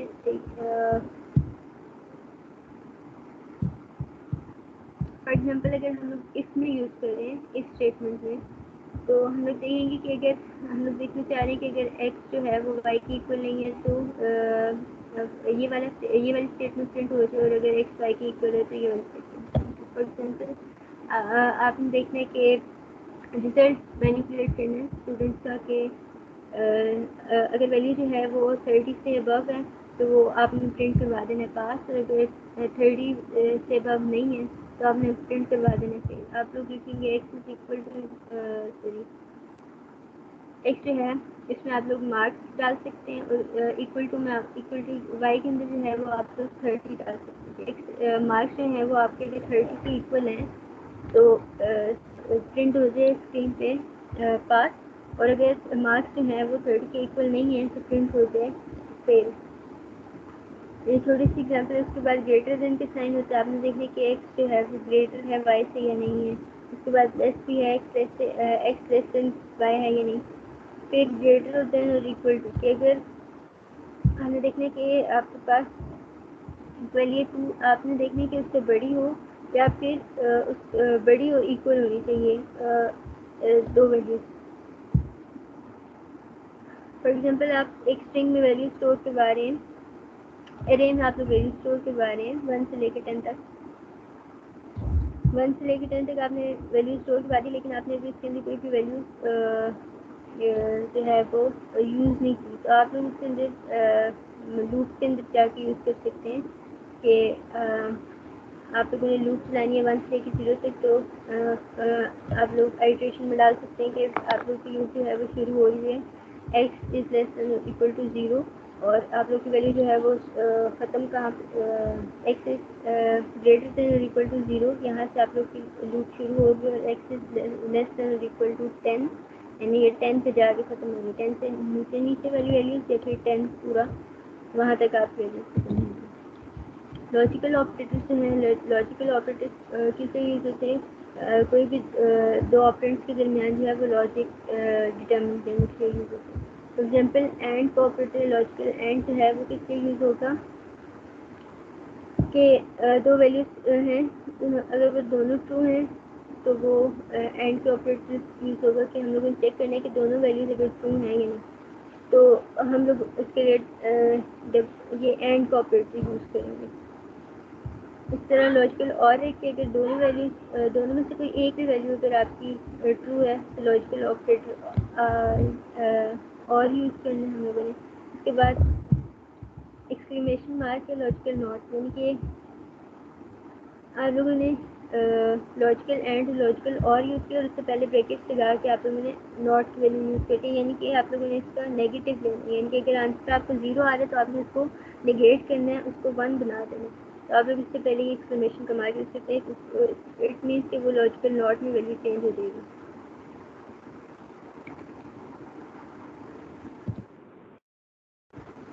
उसके बाद एक बहुत कॉमन मिस्टेक होती है, शुरू में ये कहते हैं कि इक्वल टू और सिंगल इक्वल टू के दरमियान जो डिफरेंस है वो नहीं देखते। इक्वल टू जो होते हैं इट मीन्स कि आप लोग कोई वैल्यू असाइन कर रहे हो किसी भी चीज़ के वेरिएबल के अंदर या किसी भी जो है वो वेरिएबल को आप कोई वैल्यू असाइन कर रहे हैं। तो डबल इक्वल टू जो होता है वो कंपैरिजन के लिए यूज होता है कि आप लोगों ने चेक करना है कि ये वैल्यूज इक्वल हैं या नहीं।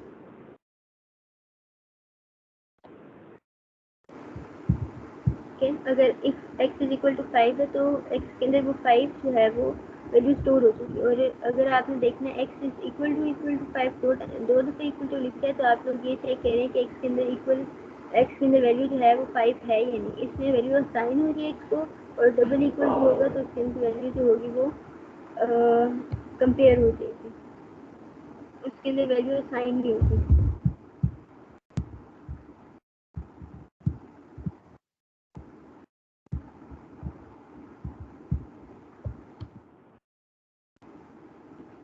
जितने भी ऑपरेटर्स हम लोगों ने पढ़े हैं इसके कुछ ऑर्डर ऑफ प्रेसिडेंस है, यानी कि एक कौन सा वाला ऑपरेटर पहले ऑपरेट होगा और कौन सा बाद में होगा।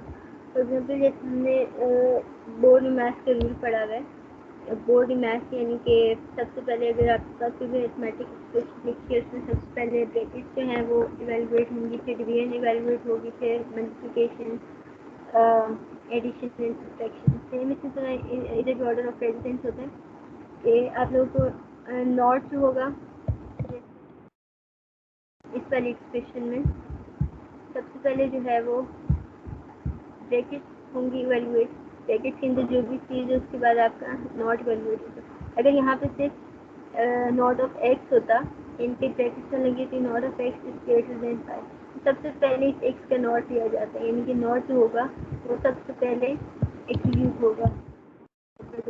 या फिर यूनिटी ऑपरेटर्स प्लस या माइनस वो फर्स्ट पे आप लोगों के जो है वो ऑपरेट होंगे। उसके बाद मल्टीप्लिकेशन डिवीजन और मॉड्यूलस के जो ऑपरेटर्स हैं वो ऑपरेट होंगे। उसके बाद आप लोग के एडिशन या सब्ट्रैक्शन जो होंगे उसके ऑपरेटर्स जो है वो ऑपरेट होंगे। Well less than greater than relational operators आप लोग के ऑपरेट होंगे। फिर असाइनमेंट सॉरी कंपैरिजन ऑपरेटर्स हैं, तो उस पर आप लोगों के वो कंपेयर करेगा और उसको ऑपरेट करेगा। फिर आप लोगों के लास्ट पे जो है वो लॉजिकल ऑपरेटर्स आएंगे और बिल्कुल एंड पे आपके असाइनमेंट ऑपरेटर्स आएंगे। ऐसा यहाँ पे आप लोग लास्ट पे बिल्कुल जो है वो हमेशा असाइन हो रहे होते हैं वैल्यूज जो हैं। पहले जितने भी ऑपरेशन होते हैं वो परफॉर्म हो जाते हैं, लास्ट पे जाके असाइनमेंट हो रही होती है। उसके बाद आ जाती है, इससे पहले किसी ने कुछ पूछना है तो पूछ सकते हैं।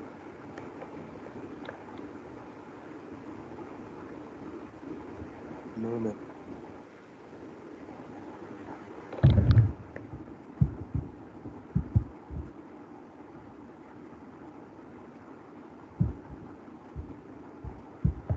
ठीक है, कंडीशनल स्टेटमेंट्स क्या होती है कि आप लोगों ने अपने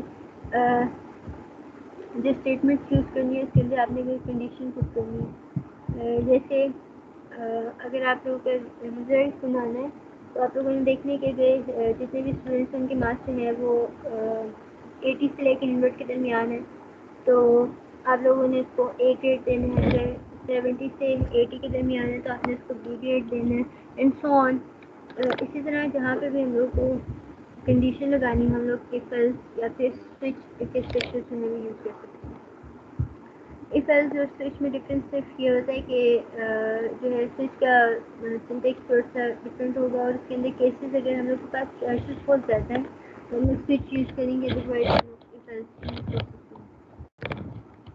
इफ जो होती है सिर्फ इफ स्टेटमेंट को किस लिए यूज़ होती है, अगर आपके पास सिर्फ एक ही जो है वो कंडीशन है, आपने एक ही कंडीशन और आप चाहते हैं कि वो ट्रू है तो जो है वो कोड ऑफ ब्लॉक एक्सक्यूट होते हैं, और तो हम लोग इफ़ यूज़ करेंगे। सिंटेक्स क्या होगा, हम लोग इफ लिखेंगे, उसके बाद ब्रैकेट के अंदर हम लोग उसके लिए कोई भी कंडीशन लिखेंगे, उसके बाद हम लोग ये ब्रेसेस लगाएंगे और ब्रेसेस के दरमियान हम लोग कोड ऑफ ब्लॉक लिखेंगे। जो अगर हम चाहते हैं कि अगर इफ जो है वो ट्रू है यानी कि ये कंडीशन ट्रू है तो ये ब्लॉक और स्टेटमेंट जो है वो एग्जीक्यूट हो जाए। For example int x is equal to 20 और y is equal to 18, if x is greater than y execute करें x is greater than y, तो x के अंदर 20 है, y के अंदर 18 है, x जो है वो ग्रेटर देन y है, तो प्रिंट क्या हो जाएगा x is greater than y। और अगर ये वैल्यू जो है वो ट्रू ना होती, फॉल्स होती, यानी कि x इज लेस देन 5 होता, तो ये एग्जीक्यूट ना होता, डायरेक्ट जो है वो प्रोग्राम टर्मिनेट हो जाता है। इफ जो है वो वन वे सिलेक्शन है, यानी कि आप लोग एक ही उसके चॉइस दे सकते हैं, कोई एक कंडीशन दे सकते हैं, एक एक्सप्रेशन लिखी हो, अगर वो ट्रू है तो स्टेटमेंट आप लोग की एग्जीक्यूट हो जाएगी, अगर वो ट्रू नहीं है तो डायरेक्ट आपका प्रोग्राम टर्मिनेट हो जाएगा। तीन सिंबल्स जो है ये स्टार्टिंग और एंडिंग शो कर रहे हैं। उसके बाद इफ एल्स जो है ये टू वे स्ट्रक्चर है, यानी कि अगर आप के पास दो कंडीशन है कि अगर आप चाहते हैं कि आपकी कंडीशन अगर ट्रू हो तो ये वाला ब्लॉक जो है वो एक्सिक्यूट हो जाए, और अगर आपकी कंडीशन ट्रू नहीं है यानी कि फॉल्स है तो वो ये वाला ब्लॉक स्टेटमेंट का एक्सिक्यूट होता है। फॉर एग्जांपल आपने टाइम है वेरिएबल के अंदर 20 स्टोर किए और आप देखना चाह रहे हैं कि अगर टाइम 18 से कम है, लेस देन 18 है, तो प्रिंट क्या करवा दे गुड डे, एल्स क्या करते गुड इवनिंग। तो टाइम जो है वो हमारे पास 20 है, ये सपोज हम लोगों ने इनपुट भी लिया हुआ, इससे इन कोई भी वैल्यू आ रही है हमारे पास, तो अगर वो 20 है तो वो क्या प्रिंट करेगा, गुड डे। और अगर 20 से लेस सॉरी जो टाइम है वो हमारे पास लेस देन 18 है तो वो क्या प्रिंट करवा देगा, गुड इवनिंग। इसकी आउटपुट क्या होगी, 20 ग्रेटर देन 18, तो ये वाला जो स्टेटमेंट है वो फॉल्स हो जाएगी और एल्स की जो स्टेटमेंट है वो एग्जीक्यूट हो जाएगी और गुड इवनिंग प्रिंट हो जाएगी। रिवर्स सिलेक्शन में क्या होगा कि हम लोग एक एक्सप्रेशन देंगे और उसके साथ हम लोग दो कंडीशन देंगे, जब वो ट्रू होगी तो फर्स्ट स्टेटमेंट जो है वो एग्जीक्यूट होती है, अगर वो फॉल्स है तो सेकंड स्टेटमेंट एग्जीक्यूट होती है।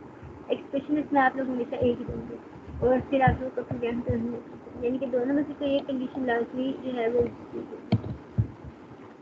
एल्स इफ की स्टेटमेंट किस तरह से एग्जीक्यूट होंगी, एल्स इफ स्टेटमेंट में लेकिन कि मोर देन टू आपके पास कंडीशन है तो फिर आप लोग एल्स इफ यूज़ कर सकते हैं। इसके सिंटेक्स क्या होगा, आप इफ कंडीशन 1 लिखेंगे, उसके बाद कोड जो है वो कोड लिखेंगे इसका फर्स्ट ब्लॉक का, फिर एल्स इफ लिखेंगे, यानी कि अगर फर्स्ट ब्लॉक जो है वो एग्जीक्यूट नहीं होगा तो आप लोगों को सेकंड कंडीशन पे जाना है, अगर सेकंड कंडीशन भी एग्जीक्यूट नहीं होगी तो एल्स इफ लगा के कंडीशन 3 भी लिख सकते हैं। इसी तरह चलते जाना है जब तक आपको लास्ट कंडीशन ना आ जाए, यानी कि एल्स ना आ जाए। फॉर एग्जाम्पल आपके पास इन टाइम इक्वल टू 22 है, आप लोगों ने देखा कि if time is less then 10 है तो आप लोगों ने गुड मॉर्निंग प्रिंट करना है, else if time is less then 20 है तो आपने गुड डे प्रिंट कराना है, और अगर इन दोनों में से कोई भी नहीं है तो प्रिंट होते गुड डे। तो हमारे पास टाइम 22 है, यानी कि ग्रेटर देन 10 है, ये वाली कंडीशन फॉल्स होती है। Else if time is less then 20, ये भी कंडीशन फॉल्स होती है, तो फिर ये वाली एग्जीक्यूट हो जाएगी, यानी कि गुड इवनिंग। ये आउटपुट क्या आ जाएगी हमारे पास, स्क्रीन पे गुड इवनिंग। स्विच स्टेटमेंट जो है, स्विच स्टेटमेंट हम लोग कहाँ पे यूज़ करते हैं, सेम जिस तरह से हम लोग इसी तरह हम लोग इसकी कंडीशन यूज़ कर सकते हैं। स्विच स्टेटमेंट क्यों यूज़ करते हैं, अगर हमारे पास दो से ज़्यादा चॉइसेस होंगी। स्विच स्टेटमेंट का सिंटेक्स क्या होगा कि स्विच लिखेंगे उसके बाद हम लोगों ने एक्सप्रेशन लिखी, यानी कि जो भी हम लोगों ने कंडीशन, इधर यहाँ पे हम लोगों ने इसका नाम कंडीशन दिया था, यहाँ पे एक स्टेटमेंट में हम लोग जहाँ कंडीशन लिखते थे ये सिंपल वेरिएबल भी हो सकता है यहाँ पे। तो उसके बाद हम लोग केस लिखेंगे, केस के साथ केस के कोई लिमिट नहीं होती, आप जितने भी केसेस लिख सकते हैं। आप लोगों ने जो एक्सप्रेशन लिखी होगी उसकी वैल्यू इवैल्यूएट होगी, यहाँ पे केस लिखेंगे। केस जो है अगर वो ट्रू होगा यानी कि ये दोनों वैल्यूज मैच कर देंगी तो फिर हमारा ये वाला कोड जो है वो एग्जीक्यूट हो जाएगा। और यहाँ पे स्टेटमेंट टर्मिनेट होगी, यहाँ पे ये इस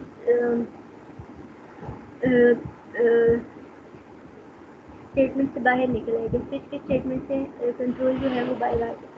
अगर ये वाली कंडीशन ट्रू नहीं है तो फिर वो नेक्स्ट केस को चेक करेगा कि इस केस में जो वैल्यू है वो अगर ट्रू है तो ये वाली कंडीशन एक्सिक्यूट होती है, अगर नहीं है तो फिर वो डिफ़ॉल्ट एक्सिक्यूट होगी, यानी कि अगर जितने भी केस सीक्वेंस में से कोई भी एग्जीक्यूट कोई भी स्टेटमेंट ट्रू नहीं है तो वो डिफ़ॉल्ट की जो है वो स्टेटमेंट को एग्जीक्यूट कर देगा। एग्जाम्पल देखते हैं तो फॉर एग्जाम्पल कोई भी नंबर हम लोगों ने डिक्लेयर करवा दिया इंटीजर नाम के नाम से, और फिर हम लोगों ने यूज़र से वो नंबर इनपुट करवाना है कि वो नंबर क्या है। तो हम लोगों ने सी आउट पे लिखा एंटर एनी नंबर, यूज़र कोई भी नंबर एंटर करेगा, फिर हम लोगों ने देखना है कि वो नंबर क्या है। स्विच नाम यानी कि वेरिएबल भी लिख सकते हैं कि नंबर हम लोगों ने चेक करना। केस 0 यानी कि नंबर जो है वो 0 है, तो सी आउट पे क्या यानी कि स्क्रीन पे क्या प्रिंट होते हैं, फॉल्स। यानी कि अगर 0 होगा नंबर तो वो फॉल्स प्रिंट करते हैं, अगर 1 होगा नंबर तो वो ट्रू प्रिंट करवा देंगे स्क्रीन पे। और अगर 0 और 1 दोनों में से कोई भी नहीं है तो फिर डिफ़ॉल्ट का जो है वो स्टेटमेंट एग्जीक्यूट होगी, और 0 और 1 नहीं होंगे तो फिर क्या प्रिंट होगा, नाइदर ट्रू नॉट फॉल्स, यानी कि अगर यूज़र ने टू पुट कर दिए तो फिर क्या प्रिंट होगा स्क्रीन पे, cout neither true not false, और यहाँ पे ब्रेक करके देखते हैं। इससे जो है वो फ्लो चार्ट इस तरह कि आप लोग एक्सप्रेशन लिखेंगे तो स्टार्ट करेंगे, फिर उसके साथ एक्सप्रेशन लिखेंगे और आप लोग केस के साथ वैल्यू देंगे। केस 1 है, केस की वैल्यू अगर ट्रू हो जाएगी तो स्टेटमेंट एग्जीक्यूट हो जाएगी और डायरेक्ट ब्रेक हो जाएगी, तो क्या है वहाँ पे, और ये सारे जो है वो एग्जीक्यूट नहीं होगा और ब्रेक से डायरेक्ट जो है वो प्रोग्राम टर्मिनेट हो जाएगा। सॉरी, जो आपकी स्विच है वो बिल्कुल एंड हो जाएगी, यानी कि कंट्रोल जो है वो स्विच से बाहर आ जाएगा। अगर केस वन जो है वो आपको ट्रू नहीं हुआ तो केस जो है वो केस वन अगर ट्रू नहीं है तो केस टू पे जाएगा, केस टू भी अगर ट्रू नहीं है तो केस लास्ट जो केस होगा उस पर जाएगा, और अगर सारे केसेस ट्रू नहीं है तो फिर डिफ़ॉल्ट पे जाएगा। डिफ़ॉल्ट पे जब कंट्रोल जाएगा तो डिफ़ॉल्ट की जो भी स्टेटमेंट है उसको एग्जीक्यूट करेगा और फिर उसको डायरेक्ट लूप स्विच के स्ट्रक्चर से कंट्रोल बाहर। ये इम्पोर्टेंट चीज़ है कि जो ब्रेक स्टेटमेंट लगाते हैं, ब्रेक स्टेटमेंट क्यों ज़रूरी है? क्यों ज़रूरी है कि जब हम प्रोग्राम लिखेंगे तो ब्रेक स्टेटमेंट सपोज हमने यहाँ पे नहीं लगाई और आपको जो है वो केस मैच करके फर्स्ट वाली जो चीज़ दी गई इनपुट हुई है और केस को मैच करके, तो आपका ये प्रिंट हो गया फॉल्स, लेकिन वो यहाँ पे इसको जो है वो टर्मिनेट नहीं करेगा, यानी कि वो इस स्विच के स्ट्रक्चर से बाहर नहीं निकलेगा बल्कि वो इस केस को भी मैच करेगा, और अगर वो मैच नहीं भी होगी ना वो इस सबको प्रिंट करता जाएगा।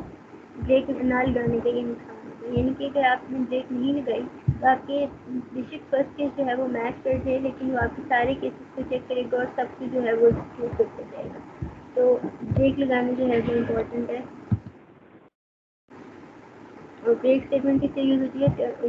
लूप को टर्मिनेट करने के लिए, यानी कि मैच कर किया, अगर फर्स्ट नहीं किया सेकंड करके तो वो ब्रेक करते कि यहाँ पे आपके स्विच को और आपके जो है वो कंट्रोल स्विच स्टेटमेंट से। ओके, अब इसमें से किसी को कोई क्वेश्चन है तो वो पूछ सकता है।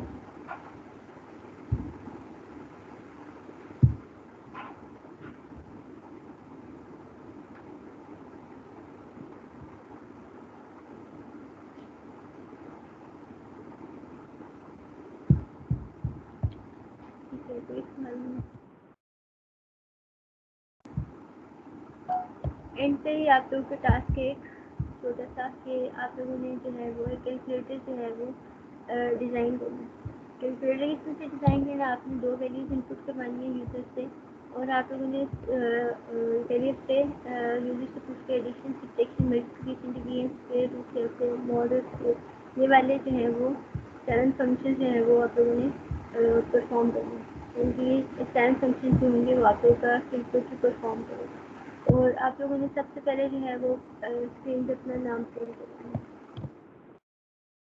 इस टास्क के 10 मार्क्स से नेक्स्ट जो है वो वर्कशॉप से पहले आप लोगों ने हिस्सा करवाना है। फॉर एग्जाम्पल ऐड जो है वो ऑपरेशन में आपको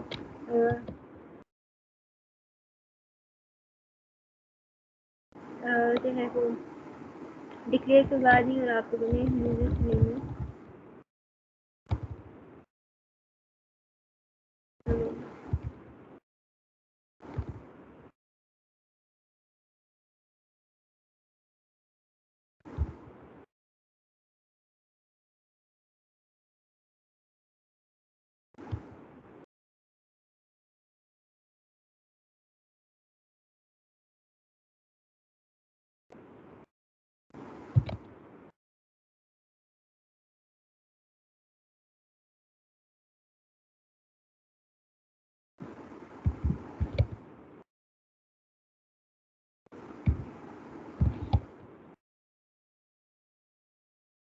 आपने एक्सप्रेशन लिख दी किया होगी, ये एक्सप्रेशन इवेल्युएट होगा। तो प्रोग्राम क्या करेगा कि दो वैल्यूज से और डायरेक्ट उसको ऐड कर सकें।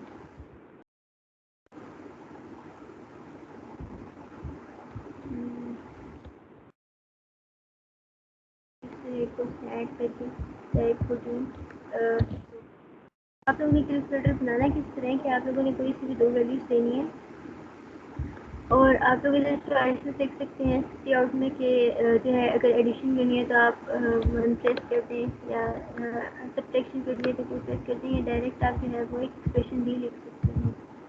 एक्सप्रेशन लिखने का तरीका क्या होगा कि आप लोगों ने सी इन करा के एक जो है वो यहाँ पे वेरिएबल आप लोग यूज़ कर सकते हैं ऑपरेटर के नाम से, यानी कि और वो कैरेक्टर टाइप का ऑपरेटर हो, यानी कि और सीन में आप लोग जहाँ पे ए और बी लेंगे तो उसके साथ आप लोग ऑपरेटर भी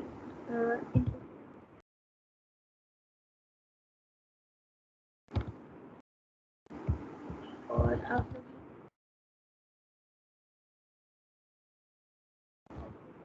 equal to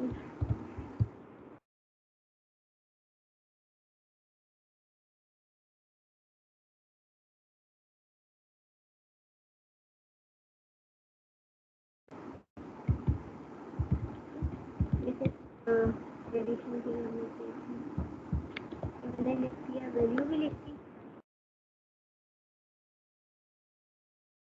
value category level. ये आप लोग को बता दी कि किस तरह से होगा प्रोग्राम, तो कोशिश करेंगे नेक्स्ट वर्कशॉप जो है वो दूसरे कितने पहले तक आपको कितने असाइनमेंट जो है वो सबमिट करवा दें। मैं टीम्स पे भी अपलोड कर दूँगी। और आज के लिए बस ये so much for attending this workshop. अगर किसी का कोई क्वेश्चन है तो वो भी पूछ सकते हैं।